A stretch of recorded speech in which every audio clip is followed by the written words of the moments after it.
Good morning, everyone. Thank you so much for joining this call today. We are going to give everyone just 1 minute to hop on, and then we will kick it off. Let me just make sure. Put the umbrella over the... Okay, well, we will kick it off with Congresswoman Debbie Wasserman Schultz. Here, I'm outside and not near anyone, so I'm going to pull my mask down. Forgive me, as you can see, I'm standing outside in the rain. But thank you, everyone, for being here today and helping us shed a little light on Trump's destruction and distraction for Florida today. As we well know, the president arrived to a state that is in clear distress. Our hospitals are overrun with coronavirus cases. Horrifying COVID death records are set daily. Medical supplies are running short, and nursing homes are seeing case spikes out of control. Worse, we have a man in the governor's mansion hell-bent on building a legacy of gross negligence and needless death. And who does he emulate? A corrupt and incompetent president who, 150,000 funerals later, has yet to take this global pandemic seriously. So here we meet as Tropical Storm Isaias stalks our shores. Yet here comes President Trump to Florida, not to help residents brace for a severe storm, not to deliver more testing supplies or rescue hospital workers, but to foolishly meet in person with deep-pocketed donors. As always, it's Donald Trump first and Floridians last. The horrid record that these two men have amassed is truly macabre. America just survived its worst financial quarter on record. 18 million workers are without a job.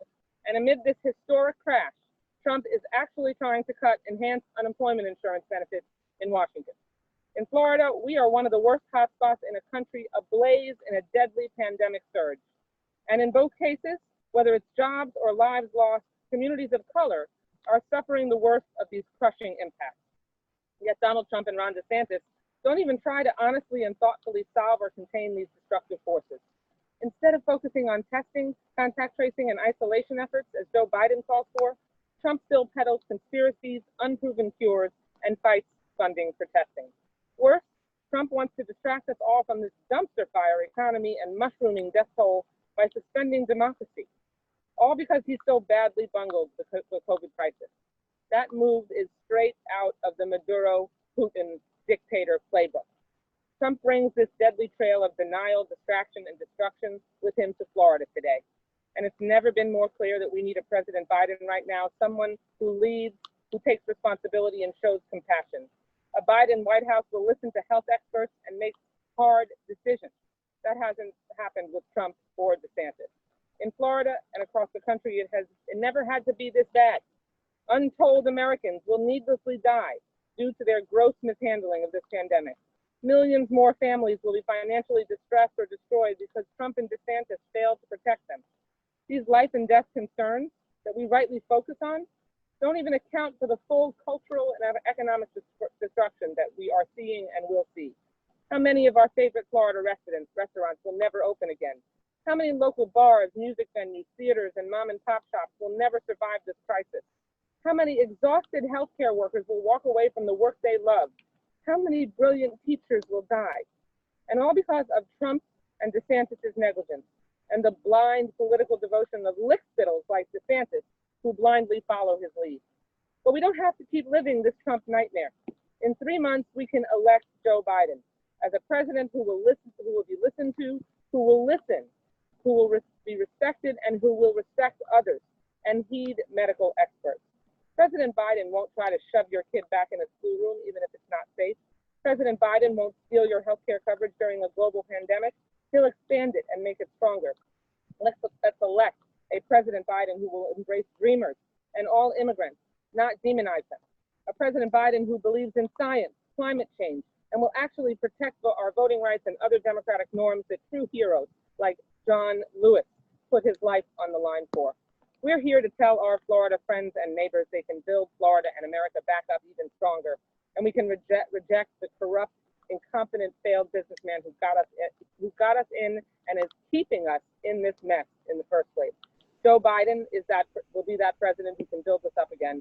Donald Trump just prolongs this long nightmare. Thank you. I yield back the balance of my time. Thank you so much. Thank you so much, and thank you for standing in the rain. We really appreciate your hard No work. problem. It's too important not to. And now I'd like to introduce State Senator Annette Taddeo. Thank you so much, and thank you, Congresswoman, for standing in the rain. You're right. This is too important not to. And I just want to add that in Florida, we are pretty much ground zero, and I'm in Miami, which is ground zero of Florida, and ground zero of the country. Florida has been deeply affected in every way by this pandemic. And what is really sad is that Donald Trump and DeSantis have literally been going after the pandemic, not before it. They at no time got ahead of it. We had all these warnings, even at the time when we actually sort of closed down. We could have prepared, and we knew what was coming. And here we are, many months later, and we are worse off. We have more cases than some countries. This is outrageous. And here he is, Donald Trump, visiting Florida to raise money and pretending like it doesn't even exist, that we don't have a problem, with an impending storm coming our way. To top it all off, as if 2020 couldn't get any worse for Floridians, here we are. We are not getting any help when it comes to unemployment. As you guys know, unemployment in Florida, the system is completely broken. It punishes the unemployed. These people are hardworking people that just need to put food on the table, need to pay the rent. But what do we have to do around here? We have to beg for DeSantis and Trump to do the right thing. Finally, there's an extension of the fact that people won't be kicked out of their homes because they can't afford to pay the rent. But guess what? The $600 that the federal government and that the Congress, including Congresswoman Schultz, have fought to make sure that it's extended all the way to the end of the year. Now they're saying, oh, that's too much money. You guys are all just losers and don't want to go back to work. Where are they supposed to go back to work? We've lost over 3,000 businesses in South Florida that have shut down their doors permanently. This is outrageous that we're even discussing this, and that then the president has the audacity to tweet that we should just postpone the election. Well, guess what? We have a constitution that we hold dear. We are not caudillos in this country.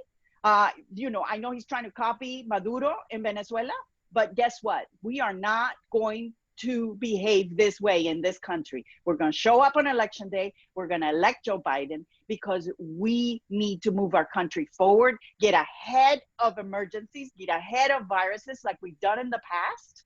We did it with Ebola. It's a perfect example. You go where it's getting started, you hold it there, you make sure it doesn't spread to other countries so it doesn't end up coming here. But this is exactly what we're up against. And people waiting for their unemployment benefits and the extension should not have to wait any longer. The Senate should act like the leadership that the Congress has shown and help people right now. So the last thing we need is a visit from a president who doesn't even respect our Constitution, who doesn't even think about all the hurt and the hurting that people are going through right now. They're trying to figure out how to put food on the table, and now we have to worry about getting water and batteries because a storm is coming. This is outrageous. November can't come fast enough. Thank you. Thank you so much, Senator. Now I'd like to introduce State Representative Dianne Hart. Representative Hart, can you unmute yourself? Oh, we can't hear you. Good morning. It's very, very sad that Donald Trump is coming to Florida for a fundraiser rather than coming to figure out what we can do about this virus and how we get more PPEs and the equipment that we need, the testing kits. But as many of you all know, Black and brown Floridians have borne the brunt of this virus and Donald Trump's failed leadership. We must elect Joe Biden. a president that would understand who goes first. It's always people first, not politics first. Joe Biden will rely on science and experts to guide him in trying to figure out exactly what the response should be, not just arbitrarily pick something from the sky like our current president is doing. He's just tweeting whatever comes to mind. But we've got to have somebody to really lead this country. As many of you all may know, Tampa too is a hot spot, and that's where I'm located. We're overrun with cases here in Tampa. Our hospitals are at capacity here in my city. We must have somebody that really understands how important it is to put science first, not politics, not big money, but people first. We've known that Donald Trump coddles, authoritarianness because he believes that he is the only person that's in charge. Well, we know different. We know that the people are in charge. And come November 4th, we're going to show him that the people run this country, not a president who just decides whatever he wants whenever he gets ready. So I'm looking forward to making sure that Floridians, we turn Florida blue and we get Donald Trump out of the White House. Black residents make up 10% of the population, but 22% of the COVID cases and 21% of the deaths are Black and brown people. So that tells you that our president is not paying any attention to science at all. Hispanic residents make up 25% of the population, but 44% of the cases and 27% of the deaths are being borne by Hispanics and Blacks. So we have got to get somebody in our White House that truly understands what it is that we need. Now, many of you all know that here in the state of Florida, we have 96,000 prisoners in our facilities. We have over 8,000 positive cases of inmates and over 1,400 cases of staff and officers. And our governor is acting as if though there's nothing at all wrong in the state of Florida. We need a governor that will work as hard as they're working around the country in getting people out of this prison system and reducing the numbers so that we don't continue this spread. If we don't, we're gonna have many more deaths in our prison system here in the state of Florida and out in our communities. So just think of our communities on the outside. Imagine what we're experiencing on the inside. So what I say is, let's turn Florida blue. Let's elect a gentleman that will use science and use common sense, because our current president is not. And let's get on the right track. We do have a storm impending, and he is coming here for what? For a major fundraiser, not to deal with the virus or the storm or PPEs or any equipment, but to deal with himself. He's always first. Let's get a gentleman who puts the people first, and that would be Joe Biden. Thank you so much, Representative Hart. And finally, I would like to introduce State Representative Javier Fernández. Good morning, everyone, and thanks for having me on today. The situation in Florida is desperate, frankly, and getting more desperate every single day. We are relying on leadership that, instead of being proactive, is reactive. Much like Donald Trump, our governor has shut out the other members of the legislature from taking action. And in Congress, and in Washington, Congress has taken action. And our president, rather than staying in Washington, working for the interest of the American people, waiting more than 2 months to respond to the action taken by our Congress, has decided to come to Florida, of all things, on the eve of a hurricane to basically raise money for his failing campaign. If that doesn't show you where his priorities are, people, I don't know what else will. The situation here requires immediate action. We need our partners in the federal Senate to take action. We need our governor to allow the state legislature to do its job, to respond to the crises challenging our state. It's time for these two men to grow up and realize they are not the sole solutions to America and Florida's problems. They need partners in this effort. We all on this call have done our jobs and are willing to go to Tallahassee, to go back to Washington and do our jobs and provide Americans immediate relief. You know, the president, on the wake of one of the worst economic quarters in the history of our country, if not the worst, with 1.4 million people going back onto the unemployment line, as a CEO, someone who prides himself as a businessman, you think he'd go back to work. Instead, He's engaged in every sort of distraction imaginable, coming to Florida, raising money, hosting phony roundtables on issues that will provide people no meaningful relief. Mr. President, get back to Washington, do your job, because I, for one person, cannot wait until the collective board that is the American people get to raise their voice together and say, you're fired on November 3rd and elect Joe Biden to replace you. Thank you. Great, thank you so much. And now I would like to open it up to questions. If any members of press on the call have any questions, please raise your hand or type it in the chat box. Congresswoman Wasserman Schultz had to run, but if you have any questions for her, please let me know and I will forward it to her team and make sure that she gets back to you.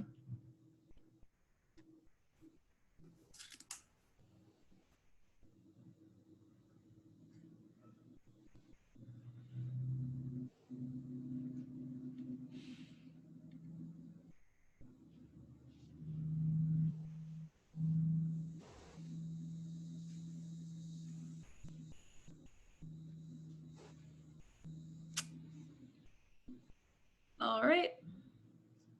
No questions? I think we've got one in the Q&A, if I'm not mistaken. Okay.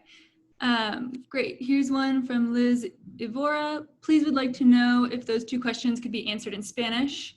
Are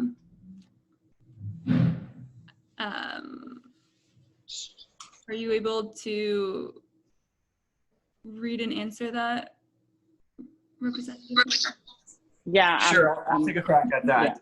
Bueno, en este momento tan crítico para nuestro estado es incomprensible que el presidente venga a la Florida antes de una tormenta para visitar en vez de mantenerse en Washington trabajando por el pueblo. Vemos que los beneficios federales que se han aprobado en marzo se están agotando y después de más de 2 meses de acción por parte de la Cámara Baja y Federal, el presidente y su administración no han respondido con una propuesta, no han decidido, no han llegado a un acuerdo, una propuesta con los miembros del Congreso. Necesitamos acción inmediata, no visitas a la Florida, señor presidente. Por favor, póngase al número, hágase su trabajo, porque en noviembre esperamos reemplazarlo con Joe Biden. Quisiera agregar que es increíble. Hoy se vencen los $600 federales específicamente de ayuda para los desempleados. Todos sabemos que el área más afectada de los desempleados es precisamente aquí en el sur de la Florida. Y las comunidades hispanas como las nuestras han sido tremendamente afectadas. Y las personas no han podido recibir ayuda. Es un sistema totalmente colapsado. Y nos parece a nosotros un insulto que el presidente Trump, cuando estamos esperando una tormenta, cuando hoy mismo se vencen los $600 de ayuda federal a los desempleados, cuando necesitamos que personas realmente reciban esa ayuda para poner comida en la mesa, para comprar agua, para comprar baterías, porque viene una tormenta. En este momento, él está, en vez de ayudar, está pidiendo dinero. Y fuera de eso, en el Senado federal, donde realmente esto está trancado, y en la Casa Blanca están diciendo que no, que $600 es mucho dinero, como si por favor eso fuera mucho. La gente se merece una dignidad y no la están recibiendo en este momento de este presidente. Por eso es que noviembre no puede venir suficientemente rápido, porque necesitamos un auxilio en este momento. Fuera del coronavirus tenemos muchos problemas con respecto al desempleo y ahora una tormenta encima de todo eso. ¡Qué insulto! Y que ayer él mandó un tuit diciendo que deberíamos posponer la elección. Eso es lo que hizo Maduro, eso es lo que hacen los caudillos. Él es un caudillo. Hasta los mismos conservadores están diciendo que esto es inaceptable, que un presidente esté diciendo que vamos a posponer la elección. Nosotros respetamos la Constitución en este país y no vamos a permitir, así sea el presidente, que no respete la Constitución. Tenemos una elección y pierda o gane, se va a tener la elección y va a ganar Joe Biden. Thank you. Now we've got a question from Shannon Butler. Can they respond to the stimulus checks? The president said it could be more than before. Is it enough?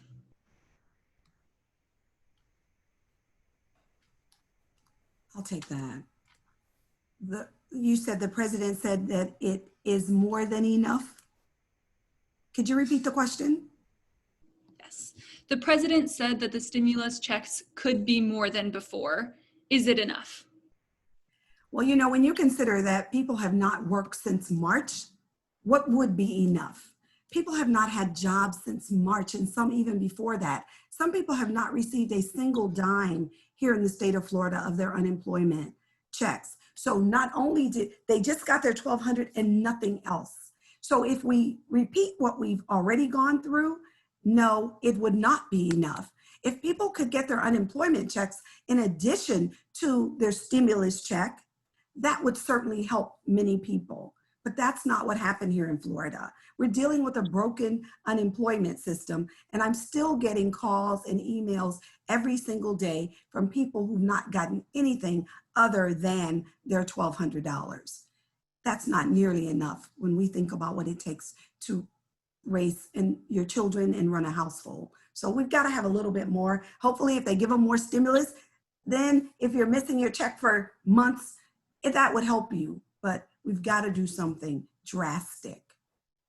And I'd just like to add, I think, you know, beyond unemployment and beyond the stimulus check, I think we've got 7 million Floridians who put themselves at risk every day going back to work in a very dangerous environment. Most of them are Black and brown, working in the service sector, who are essential workers, without any protection, without any paid family leave.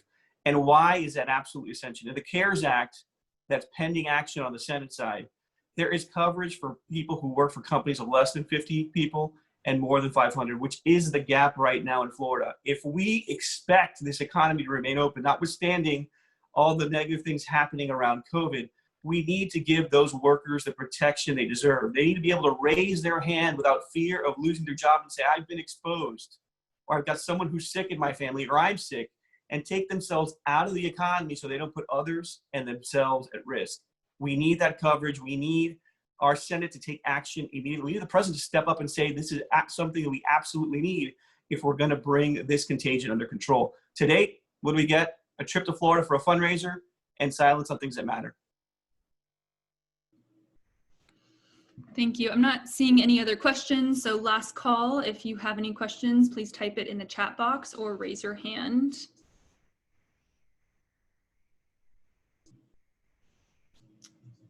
Okay, well, thank you so much. And again, if you've got a question for Congresswoman Debbie Wasserman Schultz, please let me know. She had to run, but is happy to answer your questions. So my email is fswanson@floridadems.org. And I hope you all stay safe and have a good day.